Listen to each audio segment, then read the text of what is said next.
அத்வைத தர்மா. டைரக்டா நம்ம வீடியோக்குள்ள போயிடலாம். பரசுராமரோட இயற்பெயர் ராமர். அவர் சிவன் கிட்ட இருந்து பரிசு பெற்று பரசுன்ற ஒரு கோடாரியை பரிசு பெற்றதுனால அவருக்கு பேரு பரசுராமர்னு சொல்லிட்டு பேர் வந்துச்சுன்னு சொல்லிட்டு லாஸ்ட் வீடியோல சொல்லியிருப்பேன். அந்த வீடியோட கண்டினியூஸ் தான் இந்த வீடியோல பரசுராமரை பத்தி பாதி பார்க்கலாம். பரசுராமர் ஜமுதகனி முனிவருக்கும் ரேணுகா தேவி அம்மாவுக்குமே பிறந்தாரு. ஜமுதகனி முனிவர் அவரோட ஹிஸ்டரி ஒன்று இருக்கு.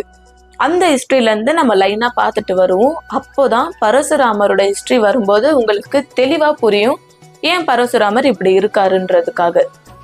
ஆக்சுவலா பரசுராமர் பிராமண குலத்தை சேர்ந்தவர். அதாவது பிராமணம் சொல்லிட்டு சொல்லுவாங்க இல்லையா, பிராமணர் குலத்தை சேர்ந்தவர் தான் பரசுராமர். ஆனா என்னதான் அவர் பிராமண குலத்தை சேர்ந்தாலுமே அவர் மனசு ரீதியாகவும் ஒரு போர் வீரன் கொண்ட சத்திரியனா தான் அவரு வாழ்ந்து வந்திருக்காரு. அது மட்டும் இல்லாம பரசுராமரோட பாஸ்ட பத்தி நம்ம தெரிஞ்சுக்குவோம். பாஸ்ட் மீன்ஸ் பரசுராமரோட முன்னோர்கள் பத்தி நம்ம தெரிஞ்சுக்குவோம். பரசுராமரோட தாத்தா, அதாவது பரசுராமரோட அப்பா இருக்கார் இல்லையா ஜமுதகனி, அவரோட அப்பா ரிஷிக அந்தனர் காதி மன்னனோட மகளான சத்தியவதியை திருமணம் செஞ்சுக்கணும்னு சொல்லிட்டு ரொம்பவே ஆசைப்பட்டிருக்காரு.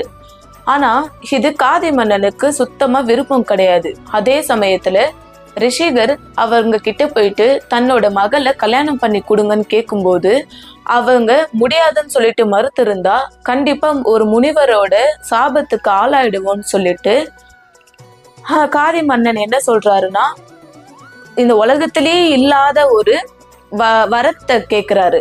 வரம் மீன்ஸ் நான் ஒரு நிபந்தனை வைப்பேன், அதுக்கு நீங்க செஞ்சா மட்டும்தான் என் பொண்ணை நான் உங்களுக்கு தருவேன் அப்படின்ற மாதிரி சொல்றாரு.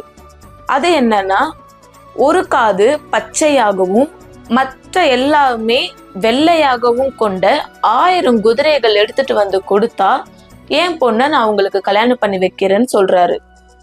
சரின்னு சொல்லிட்டு ரிஷிக முனிவரும் கிளம்பி போய் நேரா வருண பகவானை நோக்கி தவம் புரிய ஆரம்பிக்கிறாரு. அவர் தவம் புரிஞ்சதும் வருண பகவான் ரிஷிக முனிவர்கிட்ட கேக்குறாங்க, உனக்கு என்ன வரம் வேணும் கேளுன்னு.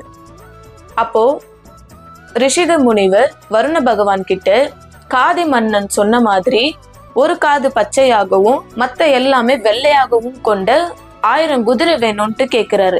அப்போ வருண பகவான் சொல்றாரு, உன்னோட கோரிக்கையே ரொம்ப விசித்திரமா இருக்கே, எதுக்காக நீ இதை கேட்கிற அப்படின்னு கேட்கவும், அப்போ ரிஷிக முனிவர் வருண பகவான் கிட்ட நான் காதி மன்னனோட மகளை கல்யாணம் பண்ணிக்க ஆசைப்படுறேன், ஸோ அவர் விதித்த நிபந்தனை தான் இது கொடுத்தாதான் கல்யாணம் பண்ணி தருவேன்னு சொல்லிட்டாருன்னு சொல்லவும் வருண பகவானும் அப்படிப்பட்ட ஒரு 1000 குதிரையை கொடுத்துடுறாரு.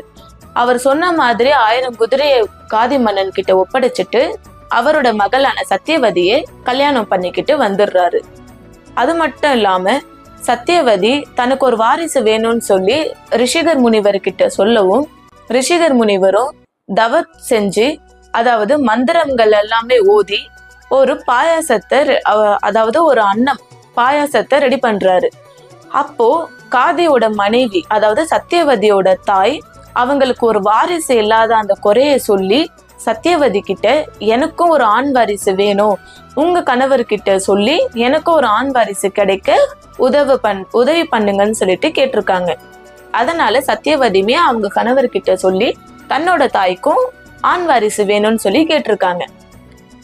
அதுக்கு கட்டுப்பட்டு ரிஷிக முனிவர் என்ன சொல்றாரு, ஓகே 2 பாயாசமா செஞ்சு ஒரு பாயாசம் சத்தியவதிக்கும் ஒரு பாயாசம் தன்னோட தாயாருக்கும், அதாவது சத்தியவதியோட தாயாருக்கும் ரெடி பண்றாரு. ரெடி பண்ணி தவம் செய்ய ஆரம்பிக்கிறாரு.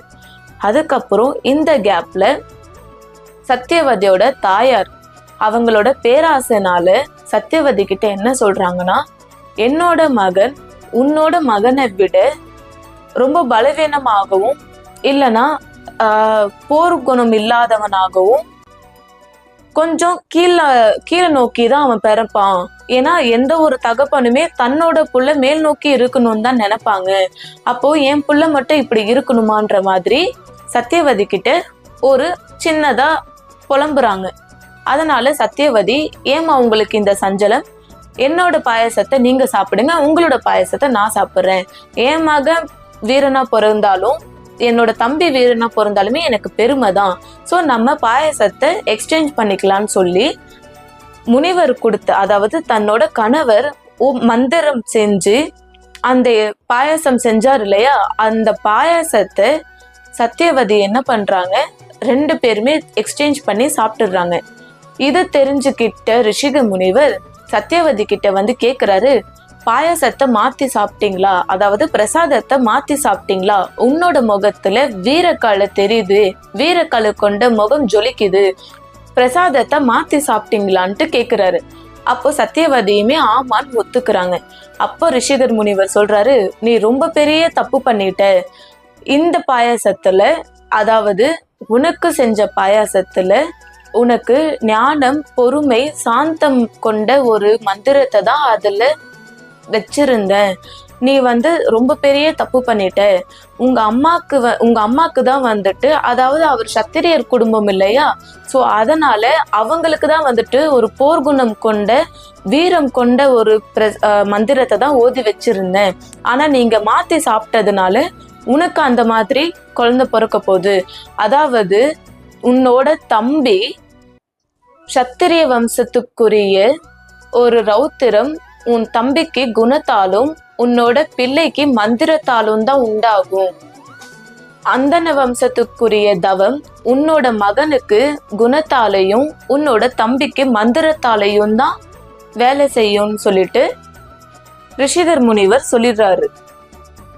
இத கேட்ட சத்தியவதி ரொம்பவே ஃபீல் பண்ணி, நான் ரொம்ப பெரிய தப்பு பண்ணிட்டேன், என்னை மன்னிச்சிடுங்க, ஏதாச்சும் ஒரு வழி கொடுங்க, என் மகன் இந்த மாதிரி பிறக்கவே கூடாது, என் மகன் இந்த மாதிரி பிறந்தா என்னால தாங்கிக்க முடியாது, வேணும்னா என்னோட பேரன் வேணும்னா அந்த மாதிரி பிறந்துக்கிட்டோம், என் மகன் இந்த மாதிரி பிறக்காத மாதிரி எனக்கு ஒரு வரம் கொடுங்கன்னு சொல்லிட்டு ரொம்பவே அழுது கெஞ்சுறாங்க.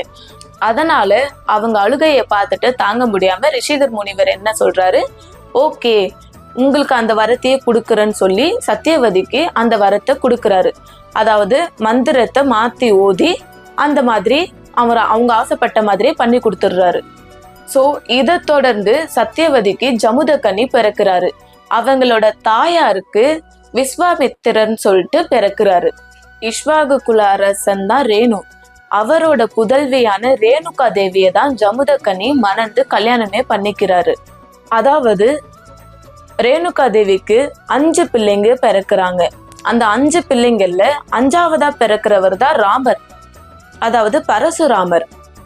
அதுக்கப்புறம் நான் சொன்னேன் இல்லையா, சிவனை நோக்கி தவம் இருந்து பரசுவை வந்து பரிசா பெற்றதுனால, அதாவது கோடாரியை பரிசா பெற்றதுனால, எப்பவுமே அந்த கோடாரியோடையே சுத்துனதுனால பரசுராமர்னு சொல்லிட்டு பெயர் வந்தது. ஸோ இதுக்கப்புறம் தான் ஸ்டோரியே ஸ்டார்ட் ஆகுது. அடுத்த வீடியோல இன்னும் டீட்டெயிலா உங்களுக்கு நான் எக்ஸ்பிளைன் பண்றேன். அடுத்த வீடியோக்காக கண்டிப்பா வெயிட் பண்ணுங்க. அத்வைத தர்மா.